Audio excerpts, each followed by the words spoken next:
ABC News World Headquarters in New York. This is World News Tonight.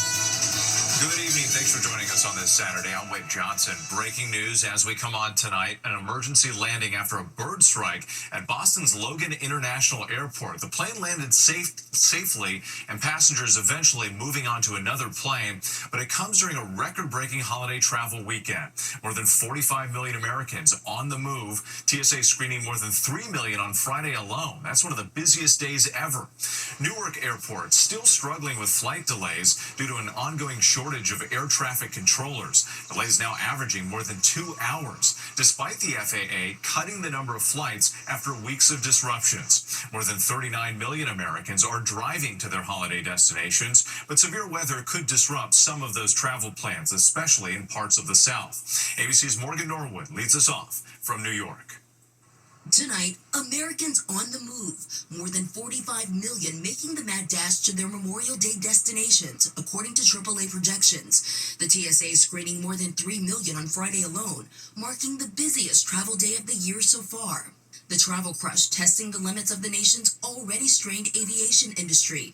In the Northeast, Newark Liberty Airport, one of the country's biggest hubs, still feeling the crunch. Flight delays through Newark this weekend on the rise, now averaging over 2.5 hours, blamed on an ongoing staffing shortage of air traffic controllers, even after the FAA slashed the number of flights following weeks of disruptions. In Boston, a United plane returning to Logan Airport, the pilot reporting a bird strike. Nature of the emergency was a bird strike left wing.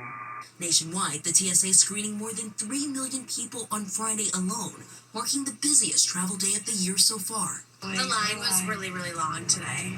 The roads also jam-packed. AAA projecting more than 39 million driving to their destinations for Memorial Day. On the West Coast, a major holiday artery reopening just in time. The Pacific Coast Highway shut down for months after the devastating Palisades fire in January, now back open. Very happy. I've been driving this every day. And with millions hitting the roads this weekend, many headed straight for the beach. Officials urging caution after early shark sightings along the East Coast. In New York City, beaches open for the summer. Mayor Eric Adams announcing new safety measures, with drones now scanning for sharks. We want all New Yorkers to enjoy the summer in the greatest city in the world, and we have so many activities that are happening, but we must do it in a safe way. And with tonight, the South bracing once again for another round of severe weather threatening to disrupt not only holiday plans, but travel for the millions heading home next week. Morgan, thank you. And that severe weather threat throwing a wrench into holiday travel plans from Texas to Alabama. Strong wind gusts slamming parts of eastern Oklahoma as severe thunderstorms move through. Let's get right to meteorologist Leslie Lopez from our Los Angeles station KABC in New York tonight. And Leslie, where's the greatest threat right now? Hey, Wade. Yeah, it's good to be here with you. And we're talking about the greatest threat level right now, right through that Oklahoma City area. So as we're looking out towards this large area, it's not just Oklahoma City, but that is the place they can see the greatest tornado threat. Anyway, from Lubbock all the way out towards Tuscaloosa, damaging wind, large hail, isolated thunderstorms, all a possibility. That's tonight. And then we head into tomorrow. And now that area grows in size. From Lubbock all the way out towards Huntsville, we could even see some flash flooding. So that'll be a big concern over the next 24 hours. We move you off into Monday, which is the Memorial Day holiday, and you'll notice that the center of the country still dealing with that severe weather threat. However, each coast now clearing out really nicely. Look at New York, 75 degrees and beautiful for Memorial Day. Los Angeles sitting about 78 degrees. Also really nice forecasts for the Southwest. Whit? Something to look forward to. Leslie, thank you. It's great to have you. Turning now to President Trump today delivering the commencement address at West Point. The president praising the cadets, calling them, quote, graduates of the golden age of America. His speech coming as he demands changes from West Point to the Pentagon over DEI policies and escalates his showdown with Harvard. Here's ABC's senior White House correspondent, Selena Wang. Today, President Trump addressing West Point's graduating cadets. You are winners, every single one of you. Thank you. While taking credit for restoring America's military might. You will become officers in the greatest and most powerful army the world has ever known. And I know because I rebuilt that army. Trump touting his America First agenda, slamming his predecessors for launching nation-building crusades. We're getting rid of the distractions and we're focusing our military on its core mission, crushing America's adversaries, killing America's enemies, and defending our great American flag like it has never been defended before. And highlighting the purge of diversity, equity, and inclusion across the armed forces. We've liberated our troops from divisive and demeaning political trainings. One longtime West Point professor resigning in protest. These orders are to indoctrinate, not educate. But West Point is just one of many schools facing pressure from the Trump administration. Harvard is locked in a heated battle with the president, that conflict escalating dramatically this week. The administration banning international students from enrolling at Harvard, and the Department of Homeland Security ordering that existing foreign students must transfer or lose their legal status. Harvard sued the administration, calling the ban unlawful. A federal judge temporarily blocked the move on Friday. It's relief, at least for now, for Harvard's nearly 7,000 international students, about a quarter of its student body. And with the president is also shaking up his National Security Council, sources tell us that more than half of its officials were put on administrative leave yesterday afternoon. This dramatically shrinks the size of the president's key advisory group when it comes to foreign policy and national security decisions. Whit? Selena Wang at the White House, thank you. News on the economy tonight and growing pressure on retailers. President Trump's trade war taking yet another turn as he threatens to impose new tariffs on tech giant Apple and the European Union. Some retailers like Walmart and Nike are already planning to raise prices. Here's ABC's Alex Perchet. As millions of Americans are shopping for Memorial Day savings, there's new fallout tonight as President Trump reignites his trade war with Europe, threatening to send prices higher. The EU's trade commissioner urging that trade with the U.S. must be guided by mutual respect, not threats, and that it stands ready to defend its interest. President Trump announcing a 50% tariff on European Union products starting June 1st, after he said talks between the U.S. and the EU are going nowhere. It's time that we play the game the way I know how to play the game. The president also for the first time targeting an American company. Tech giant Apple could face a 25% tariff by the end of June if it doesn't move all of its iPhone production to the U.S. Tariffs on other tech companies like Samsung could soon follow. The president has downplayed fears that American companies will shoulder the burden of these tariffs. They're not hurting, they're helping because they're creating jobs in America, and we're creating tremendous amounts of jobs in America like you've never seen. But Commerce Secretary Howard Lutnick admitted this week that tariffs would be felt here at home once they hit 15%. The world has a 10% tariff now. At 10%, you're not going to see it. Above 15%, I agree, you're going to see it. The mixed messaging sent markets sliding Friday, as 3 of the country's biggest retailers say they're bracing for tough times. Earlier this month, retail giant Walmart announced it will raise prices due to higher costs from Trump's tariffs. The company also preparing to lay off 1,500 employees. Target's hoping it won't have to raise prices, but has already slashed its annual outlook due to the unexpected impact of tariffs and heightened uncertainty. And Nike is planning on raising prices for a number of its products starting next week. It has not blamed tariffs, however, the majority of its footwear is sourced in China and Vietnam. And Home Depot says it plans to keep most prices stable in spite of the tariffs. But on a holiday weekend historically marked by great sales, new data is showing that the tariffs are driving up furniture costs, rising 7 times faster than overall prices last month. Wait, Alex Perchet, thank you.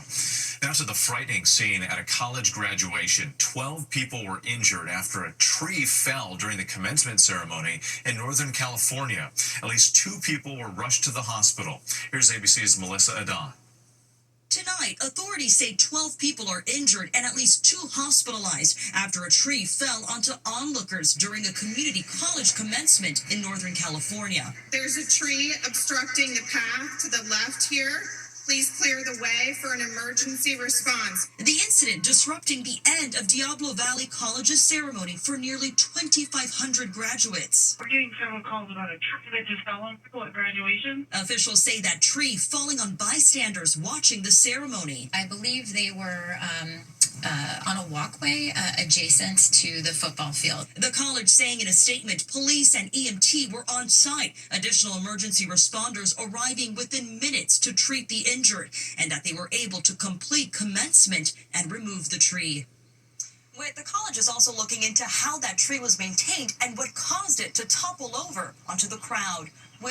Melissa Don, thank you. Next tonight, new details on that brazen jailbreak in New Orleans. Tragedy on the Hudson River in New York City. The FDNY is saying a sewage transport boat explosion left one worker dead and 2 others hurt. Officials say the blast took place in one of the ship's hulls. The cause of the explosion still under investigation. Overseas now, and aid is slowly trickling into Gaza. This as Israel continues with strikes and a ground offensive in the region. Dozens of people have been killed over the past 48 hours. And tragedy for one Gaza doctor, 9 of her 10 children killed. Israel facing a growing chorus of international criticism. Here's ABC's Marcus Moore. More death and destruction in Gaza tonight as Israel escalates its assault on alleged Hamas targets. Here, a desperate and dusty race to pull survivors from the rubble of collapsed buildings. The Hamas-run Gaza Health Ministry says dozens have been killed today alone. And yet more heartache south of Khan Yunis, where 3 airstrikes killed a pediatrician's 9 children at their home as she cared for patients at a nearby hospital. The children ranging in ages from just 7 months to 12 years old. Dr. Alaa Al-Najr's second child and husband, also a doctor, survived, but suffered critical injuries. Tonight, the IDF says claims of civilian deaths in that strike are, quote, under review. And they claim before beginning operations there, the IDF evacuated civilians from the area for their own safety. While the humanitarian situation remains dire after international condemnation and calls for Israel to drop its blockade on humanitarian aid going into the enclave, the United Nations Secretary General says some critical supplies and food have passed through, but only some. All the aid authorized until now amounts to a teaspoon of aid when a flood of assistance is required. A senior doctor at Nasser Medical Complex in Khan Yunis told ABC News they have not received any aid despite the urgent need. The situation in Gaza remains desperate with no immediate end in sight. Marcus Moore for us tonight. Thank you. Now to France and the massive power outage there temporarily disrupting the final day of the Cannes Film Festival. ABC's Inez de la Catera joins us now from Paris. And Inez, arson is now suspected in the blackout. Wait, French officials are investigating whether arson could be to blame here after a massive power outage hit southeastern France earlier this morning. The exact cause of the outage remains unknown, but it came just hours after a fire at an electrical substation near Cannes overnight. A police spokesperson saying they are looking into the likelihood of a fire being started deliberately. Tens of thousands of people across the region were left without power. Traffic lights, ATMs, train travel were all disrupted. Even the Cannes Film Festival was affected. Power has since been restored, and so far no arrests have been made. But officials say that all resources have been mobilized to try and identify and track down the perpetrators. Inez, thank you. There's still much more ahead on World News Tonight this Saturday. McDonald's announcing a big change and closing some specialized locations. A crypto trader accused of kidnapping and torture heads to court in New York City. And how this boat ended up out of the water, nearly striking a home. To the index now, new details on the cargo ship that ran aground in a backyard. The 11,000-ton vessel stopping just yards from a house in Norway Thursday. The ship's second in command now charged with negligence. Authorities say he admitted to dozing off while alone on watch. No one on the ground or the boat was hurt. McDonald's is dropping its drink-focused spin-off. Cosmix is closing.